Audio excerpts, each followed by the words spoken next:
Hello दोस्तों, हमारे viewer का काफी क्वेश्चन आता है कि जो ज्वेलर है वो हम जो रेट बताते हैं उससे कहीं ज्यादा बताता है, क्यों बताता है उसके बारे में जानेंगे। और अगर आप बाय करने जा रहे हैं गोल्ड को तो किन चीजों का आपको ध्यान रखना चाहिए, और सेम चीज सेल करने अगर जा रहे हैं तो आपको किन किन बातों का ध्यान रखना चाहिए। ताकि सबसे बड़ी प्रॉब्लम यहाँ पे ये आती है कि ज्वेलर्स आपको कुछ रेट और अलग बताते हैं, उसके कटौती चार्जेस बहुत ज्यादा होते हैं, तो उस केस में आपको क्या क्या रूल्स का ध्यान रखना चाहिए, इसके बारे में सारा डिस्कशन करेंगे। और आगे जाते जाते हम ये भी जानेंगे कि टैक्स रूल्स क्या हैं और गोल्ड का प्राइस आज की डेट में क्या है, इसके बारे में सारी डिस्कशन करेंगे। तो आशीष जी, सबसे पहले तो मुझे आप ये बताएं कि अगर मैं गोल्ड को बाय करने जा रहा हूं तो मुझे कैलकुलेशन कैसे करनी है, क्या क्या चीजें मेरे को इंक्लूड करनी है ताकि मेरे को एग्जैक्ट गोल्ड का प्राइस मिल जाए, इसके बारे में थोड़ा सा बताएं। बिल्कुल। काफ़ी अच्छा क्वेश्चन है विनय जी आपका, क्योंकि काफ़ी कमेंट आता है हमारे पास जैसा आपने बोला कि जो हम रेट बताते हैं ज्वेलर्स कई बार ज़्यादा, कुछ ही ज्वेलर्स हैं, कुछ ही सिटीज़ में ऐसा हो रहा है। इनफैक्ट काफ़ी क्लाइंट का आता है कि नहीं, जो आप रेट बताते हैं वो सही रेट रहता है। तो अभी हम जानेंगे ऐसा क्यों हो रहा है। और दूसरा, आप कैलकुलेट कैसे करेंगे, आप खुद कैलकुलेट कर पाएंगे अगर आप वहाँ पर शॉप पे ज्वेलरी लेने के लिए बैठे हैं। तो आपको जो चीज़ें ध्यान में रखनी है खरीदते हुए ये रहेगी कि आप बिल ज़रूर लेंगे, क्योंकि काफी लोगों को बाद में दिक्कत आती है जब वो सोना बेचने जाते हैं। तो बिल में आप इंश्योर करेंगे कि आपकी गोल्ड की प्योरिटी क्या है, कि कितने कैरेट का आप गोल्ड ले रहे हैं, मेकिंग चार्जेस कितने लग रहे हैं आपके पास, और जीएसटी कितना लगाया है ज्वेलर ने। अभी हम डिटेल में जानेंगे कि मेकिंग चार्जेस कितने होने चाहिए, जीएसटी कितना होना चाहिए। इसके अलावा अगर ज्वेलर आपसे और अधिक चार्जेस ले रहा है तो आप उसको कैसे नेगोशिएट करेंगे। इसके अलावा आप उसे उसी वक्त गोल्ड को जब आप बेचने जाएंगे तो क्या टर्म्स एंड कंडीशन रहेगी वो आप जरूर पूछें, क्योंकि बाद में जब आप जाते हैं तो आपको कुछ अलग से सुनने को मिलता है, और हो सके तो आप बिल में मेंशन करवा लें उस चीज को। उसके अलावा प्राइस ऑफ द गोल्ड रहता है, ये आपको ध्यान रखना है। 22 कैरेट का गोल्ड जो रहता है आप उसी की ज्वेलरी बनाते हैं। 22 कैरेट का गोल्ड अलग होता है 24 कैरेट से। और आप जाने से पहले इंक्वायरी कर लें 3 से 4 शॉप्स में, फोन पे बात कर लें कि वहां पर गोल्ड का क्या रेट चल रहा है और ये जो मेकिंग चार्जेस हैं उनके क्या चार्जेस रहेंगे। क्योंकि सोना पसंद आने के बाद जब आप उसके बाद ये सब नेगोशिएट करना थोड़ा डिफिकल्ट हो जाता है, क्योंकि ज्वेलर्स भी बड़े समझदार होते हैं। वो देखते हैं कि आपको सोना पसंद आ चुका है, अब वो अपने मन चाहे भाव लगाते हैं, मन चाहे अलग से लेबर सेस, एडमिन चार्जेस, ये चार्जेस वो चार्जेस भी कई बार लगा देते हैं। तो आपको पहले फोन पे बातें कर लेनी है, या बैठते ही सामान देखने से पहले ये सारी चीजें बातें कर लेनी है, खोल लेनी है आपको। ये सब आपको जरूर ध्यान में रखना है। उसके अलावा आपको ट्रेंड जरूर समझ लेना चाहिए गोल्ड का। जैसे हमने पिछले काफी टाइम से हमारे यूजर्स ने बेनिफिट उठाया है कि गोल्ड को हमने बोला था कि आपको नहीं खरीदना है, नहीं खरीदना है, सही समय पर हमने गोल्ड खरीदवाया और उनको आज काफी खुश महसूस कर रहे होंगे वो। तो इस मामले में गोल्ड का ट्रेंड क्या रहने वाला है वो जान ले, उसके बाद ही आप गोल्ड खरीदने जाएं। तो ये 2 फैक्टर के बाद जो तीसरा फैक्टर रहता है वो रहता है कि आप हमेशा BIS हॉलमार्क ही खरीदेंगे। और मैं आपको बताना चाहूंगा जुलाई 2021 से BIS हॉलमार्क मैंडेटरी हो जाएगा। केडीएम गोल्ड ऑलरेडी बैन है, आप केडीएम गोल्ड नहीं खरीदेंगे। और जैसा हमने अपने पिछले वीडियो में, आप डिटेल में जाके देख सकते हैं, आज हम समरी ही बताएंगे आपको 24, 22, 18 और 14 कैरेट में क्या डिफरेंस है आपके स्क्रीन के सामने है। BIS हॉलमार्क कैसे दिखता है, कैसे जांचते हैं, कैसे आप पहचानेंगे कि अगर वो गलत दिया है तो शिकायत कहां करनी है, तो आप हमारे पिछले वीडियो में जाकर जरूर देखें। इसके अलावा हम बताना चाहेंगे इस स्लाइड पे आपको कि 22 कैरेट में ही आपकी ज्वेलरी बनती है, 24 कैरेट में कहीं पर भी ज्वेलरी नहीं बनती है, 18 कैरेट में आपकी डायमंड ज्वेलरी बनती है, और 14 कैरेट में आप कुछ लोग स्पेशल रिक्वेस्ट पे ही बनाते हैं। उसके बाद हम बात करें कि जैसा आपने पूछा कि बाय प्राइस कैलकुलेट कैसे करते हैं, तो बिल्कुल अगर आपको उसको कैलकुलेट करना है तो आपको गोल्ड का प्राइस पहले जानना है। 22, 18 या 14 जिस भी तरह की आप ज्वेलरी ले रहे हैं उसमें आपको 3% जीएसटी जोड़नी है। मेकिंग चार्जेस, यहां पर सबसे बड़ी ठगी होती है, क्योंकि गवर्नमेंट का कोई रूल नहीं है यहाँ पर मेकिंग चार्जेस के लिए। वो वेरी करता है डिजाइन से, और यहीं पर उनका मैक्सिमम प्रॉफिट होता है ज्वेलर्स का, और यही एक डिसएडवांटेज भी है। इसीलिए हम बोलते हैं कि इन्वेस्टमेंट के लिए आप ज्वेलरी में या फिजिकल गोल्ड में इन्वेस्ट नहीं करेंगे, आपको डिजिटल गोल्ड में ही इन्वेस्ट करना है। जैसा हमारे पिछले वीडियोस में आप देख सकते हैं, gold mutual fund, gold ETF या सोवनियर गोल्ड बॉन्ड में आप इन्वेस्ट कर सकते हैं। एग्जाम्पल के साथ अगर मैं समझाना चाहूँ आपको, जैसे अगर 22 कैरेट का 10 ग्राम का सोना 47,000 का चल रहा है, तो और आप 4.4 ग्राम की ज्वेलरी खरीदते हैं, तो उस हिसाब से 1 ग्राम की कॉस्ट अगर आप देखते हैं तो 4700 रुपए आती है, 4700 रहती है। 4.4 ग्राम को अगर हम इससे मल्टीप्लाई कर देते हो, आपके 20,680 रुपीज गोल्ड का भाव आ जाता है। तो आपको ध्यान रखना है, ये गोल्ड का प्राइस आया 4.4 ग्राम का, इसके अंदर आपको 3% जीएसटी जोड़नी है। जो कि आपकी 620 रुपए आती है। इसके बाद मेकिंग चार्जेस हमने 12% का एग्जाम्पल लिया है।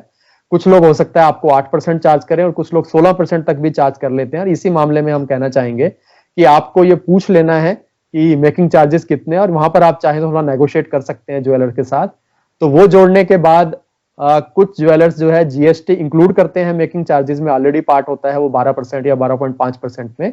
पर आप बिल में कई बार देखेंगे कि वो जीएसटी मेकिंग चार्जेस पे अलग से 5% लगाते हैं। तो मैं आपको बताना चाहूंगा, जीएसटी 3% गोल्ड पे लगती है, 5% मेकिंग चार्जेस पे लगती है, तो आप कंफ्यूज ना हो। इन सबको जोड़ने के बाद आपके सामने जो गोल्ड का रेट आता है वो आता है। इन सबको जोड़ने के बाद ये आपका गोल्ड बाइंग प्राइस बनता है। और इसके अलावा आप कभी भी लेबर सेस, एडमिन चार्जेस, ये आप अलग से पे नहीं करेंगे। इनफैक्ट हमारे एक व्यूअर ने बोला कि उनको एक ज्वेलर काफी सस्ते दाम पर जो सोना दे रहा है, तो उन्होंने जब खरीदा और बिल देखा तो पता लगा कि उन्होंने इनफैक्ट उनको ठग लिया है। मेकिंग चार्जेस 30% लगा दिए हैं, लेबर सेस, एडमिन चार्जेस लगा दिए हैं। तो आप ये सब जरूर पूछ लें सोना और पैसे देने से पहले, क्योंकि वो आपसे कह सकते हैं कि आप क्रेडिट कार्ड या कैश दे दें और उसके बाद आपको बिल देते हैं। पर आप पहले उनसे बात कर लें कि एक रफ कागज पे आप मुझे पूरा टोटल बताएं, उसके बाद आप अपना पक्का बिल बनाएंगे। जैसा मैंने बताया था, 24 कैरेट के प्राइस पे आप नहीं लेंगे गोल्ड। कुछ ज्वेलर बोलते हैं कि 24 कैरेट का आपको प्राइस लगेगा, ज्वेलरी वो 22 कैरेट की ही देते हैं, तो उस केस में वो मेकिंग चार्जेस नहीं लेते हैं। तो वो आप बात कर सकते हैं कि भैया अगर आपने पहले से ही हमसे 24 कैरेट का प्राइस ले लिया है तो मेकिंग चार्जेस अलग से नहीं देने बनते हैं। इसके अलावा आप बीआईएस हॉलमार्क जैसे मैंने बताया इंश्योर करेंगे ही करेंगे। बहुत बढ़िया आशीष। तो यहाँ पे ये तो होगी बाई की बात। अगर मैं सेल करने जा रहा हूँ तब वहां पे कटौती चार्जेस बहुत ज्यादा ले लेता है ज्वेलर, तो इस केस में क्या करना चाहिए और क्या क्या रूल्स हैं इसके? खरीदते वक्त तो ज्वेलर आपसे अच्छी अच्छी बातें करेगा, लेकिन जब आप बेचने जाओगे तब आपको पता लगेगा कि ज्वेलर एक्चुअल में आपके साथ कितना बड़ा धोखा कर चुका है। एक चीज ध्यान रखनी है कि आपको गोल्ड का 22 कैरेट का गोल्ड है अगर आपका, तो 22 कैरेट के हिसाब से ही पैसे लेने हैं। अगर वो कटौती काट लेता है तो आपका सोना 24 कैरेट का बन जाता है, तो आपको फिर 24 कैरेट के प्राइस मिलेंगे। ऐसा ना हो वो आपको प्राइस 22 कैरेट का दे और कटौती भी काट ले, तो दो तरफ से आपको मार ना करे, आपको सिर्फ और सिर्फ एक तरफ से ही आपकी या तो कटौती हो या आपको 22 कैरेट का प्राइस मिले। ये आपको इंश्योर करना है, एक बड़ी बात आपको करनी है। कुछ ज्वेलर्स बड़े स्मार्ट होते हैं, वो आपको बाइंग प्राइस अलग से देते हैं, सेलिंग प्राइस अलग रखते हैं। तो ऐसे ज्वेलर से आपको दूर रहना है। आपको ज्वेलर से बात करनी है कि आपकी बाइंग और सेलिंग प्राइस अलग अलग क्यों है, क्योंकि गोल्ड तो गोल्ड ही है, चाहे वो बेचने जाए चाहे वो खरीदने जाए, तो ऐसा नहीं होना चाहिए।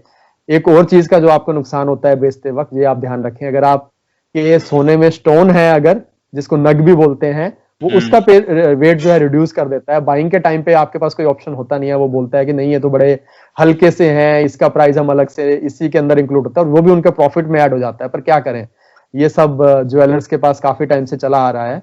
पर बेचते वक्त वो स्टोन के तब वो नहीं कहेगा कि इसके जो वेट है वो कम है, लेकिन उसके जो स्टोन है वो रिड्यूस कर देता है। आप उसको बोलेंगे कि वो सारे स्टोन्स ब्रेक कर दे आपके सामने, क्योंकि वो रफ एस्टिमेट में आप उस स्टोन का वेट नहीं माइनस करवाएंगे, सारा आप स्टोन ब्रेक करवाएंगे। उनके पास एक इंस्ट्रूमेंट रहता है, इजिली ब्रेक हो जाता है। उसके बाद फिर आप वेट करवाएंगे ताकि आपको एग्जैक्ट गोल्ड का प्राइस आपको मिल पाए वेट के हिसाब से। इसके अलावा आपको जीएसटी जो आपने बाइंग के टाइम पे दी थी, आपने जो मेकिंग चार्जेस दिए थे वो आपको वापस नहीं मिलते हैं, ये आपका नुकसान होता है बेचते वक्त। पर अलग से कोई जीएसटी भी नहीं लगता है बेचते वक्त। तो आपको जो भी गोल्ड का वेट है स्टोन माइनस करने के बाद वो पूरा का पूरा भाव आपको मिलता है। एग्जाम्पल के तौर पे दोबारा से मैं वही 47,000 का भाव 10 ग्राम का रखना चाहता हूँ। 4.4 ग्राम के अगर आपकी ज्वेलरी है, मैं ज्यूम कर रहा हूँ कि वहां पर स्टोन नहीं है उस गोल्ड के अंदर, तो 1 ग्राम का भाव निकालना है, 4700 रुपए आपका भाव आ जाता है। उसको 4.4 से मल्टीप्लाई करना है तो 20,680 रुपए। इससे आप देखेंगे जब आपने पे किया था और आपने सेल किया कितना डिफरेंस है, अगर आप सेम डे पे ही बेच देते हैं गोल्ड को। इसीलिए फिजिकल गोल्ड में इन्वेस्ट करना सही नहीं रहता है। इसके अलावा अगर आपकी डायमंड ज्वेलरी है तो उस केस में आपको डायमंड का भाव आपको बिल्कुल मिलता है। आप अपने बिल पे देख सकते हैं कि किस क्वालिटी का आपका डायमंड है, उसी क्वालिटी के हिसाब से आपको जो डायमंड का भाव भी आपको गोल्ड के साथ साथ मिल जाता है। इसके अलावा हो सकता है कि ज्वेलर आपको जेन्युइन तरीके से आपका सारी चीजें ठीक कर रहा है, बाइंग के टाइम पे जो प्राइस उसने लिया था वैसी कटौती नहीं कर रहा है, तो उस केस में हो सकता है वो आपसे कुछ प्रोसेसिंग चार्जेस या मेल्टिंग चार्जेस या अदर चार्जेस कुछ भी कह के आपसे ले सकता है, पर वो 1% से ज्यादा नहीं होती है। आपको ध्यान रखना है कि मैक्सिमम से मैक्सिमम आपका 1% ही एक्स्ट्रा लिया जाएगा अगर आपसे जेन्युइनली सभी प्राइस दिए जाते हैं, और जीएसटी आपके लिए एप्लीकेबल नहीं होती है सेल के टाइम पे। बहुत बढ़िया आशीष। तो यहाँ पे जब मैं सेल करने जा रहा हूँ फॉर एग्जाम्पल, तो इसके अंदर मेरे जो टैक्स है, बहुत पैसा अगर मेरे पास आ रहा है तो छोटी अमाउंट तो ठीक है, बट अगर मेरे पास ज्यादा अमाउंट का गोल्ड है तो उसमें टैक्स रूल क्या एप्लीकेबल होंगे? बिल्कुल। टैक्स के लिए रहेगा कि अगर आप 3 साल से पहले बेचते हैं तो बिल इसके लिए बड़ा महत्वपूर्ण रहता है। इनकम टैक्स का आपके पास नोटिस ना आए इसके लिए, अगर 3 साल से पहले बेचते हैं तो short term capital gain tax होता है। आपके इनकम टैक्स में जो भी प्रॉफिट होता है आपके टोटल इनकम में ऐड हो जाता है, और जो भी आपके स्लैब है उसके अकॉर्डिंग आपका टैक्स लगता है। यही अगर आप 3 साल के बाद बेचते हैं तो लॉन्ग टर्म कैपिटल गेन का आपको बेनिफिट मिलता है, इंडेक्सेशन का बेनिफिट मिलता है। ये आप बेनिफिट लेके अपना टैक्स जो लायबिलिटी है वो कम कर सकते हैं गोल्ड में। तो यहाँ पे एक और क्वेश्चन आता है कि जैसे मैं छोटे शहर में हूँ, तो अगर मैं सेल करने जा रहा हूँ तो मुझे लोकल शॉप पे सेल करना चाहिए या फिर मेरे को किसी ब्रांडेड शॉप में जाके गोल्ड को सेल करना चाहिए? कहाँ पे करूं मैं सेल? मेट्रो सिटीज में तो ब्रांडेड शॉप है जहां पर आपके साथ ठगी नहीं होती है। इनफैक्ट जो भी रूल्स हमने आपको बताए उन रूल के ध्यान में रखते हुए वो शॉप्स जो आपसे बाय करती हैं जब भी आप सेल करने जा रहे हैं। पर छोटे शहरों में बिल्कुल आपको ज्वेलर्स के पास ही जाना पड़ता है, और यही रीजन है कि आप ज्वेलर से जब आप सोना खरीदते हैं तभी अपने बिल पे लिखवा लें कि उस टाइम पे उनके क्या रूल हैं, अगर बेचने के टाइम पे आप उनके पास आते हो। अगर हम कुछ कंपनी की बात करें, एक अर्टिका कंपनी है जो काफी अच्छी है। इनफैक्ट वो लोग फेयर कॉल लेते हैं आपसे, 24 कैरेट का ही प्राइस जो रहता है 91%, जैसे इम्प्योरिटी आपका 9% काटने के बाद 24 कैरेट का जो रेट है वही रेट आपको मिलता है, तो काफी अच्छी डील देते हैं। उसके अलावा कुछ और कंपनी की अगर मैं बात करूं तो अक्षय गोल्ड कंपनी है, व्हाइट गोल्ड इंडिया कंपनी है, और अगर नॉर्थ इंडिया में बात करें तो कैश फॉर गोल्ड। इन सब में जाकर आप अपना गोल्ड सेल कर सकते हैं विनय जी। बहुत बढ़िया आशीष। तो जाते जाते अब मुझे आज का जो गोल्ड का प्राइस चल रहा है उसके बारे में थोड़ा सा बताएं। गोल्ड का प्राइस आपके सामने है, क्विकली आप हमारी सर्विस का यूज कर सकते हैं जैसा हम अपने सभी वीडियो में बोलते हैं। जिस भी दिन इस वीडियो को देख रहे हैं आप अपने कमेंट सेक्शन में सिटी का नाम लिखेंगे, हम तुरंत आपको बता देते हैं 22 कैरेट और 24 कैरेट का गोल्ड। हमारा पर्पज आपके लिए यही रहता है, जिस भी दिन आप गोल्ड खरीदने जा रहे हैं उसी समय पर ज्वेलर आपको ठगे नहीं, आपको सही दाम मिले। बाकी सभी स्टेट सिटी के दाम आपके सामने है विनय जी। बहुत बढ़िया आशीष। तो दोस्तों, अगर आपको किसी भी तरह का कोई भी कंफ्यूजन हो या फिर कोई ऐसी चीज हो कि आपको ज्वेलर ठग रहा है, तो आपको कहाँ पे शिकायत करनी है, इसके बारे में कुछ भी पूछना है तो आप कमेंट सेक्शन में लिख सकते हैं। आज का वीडियो हम यही खत्म करते हैं। धन्यवाद।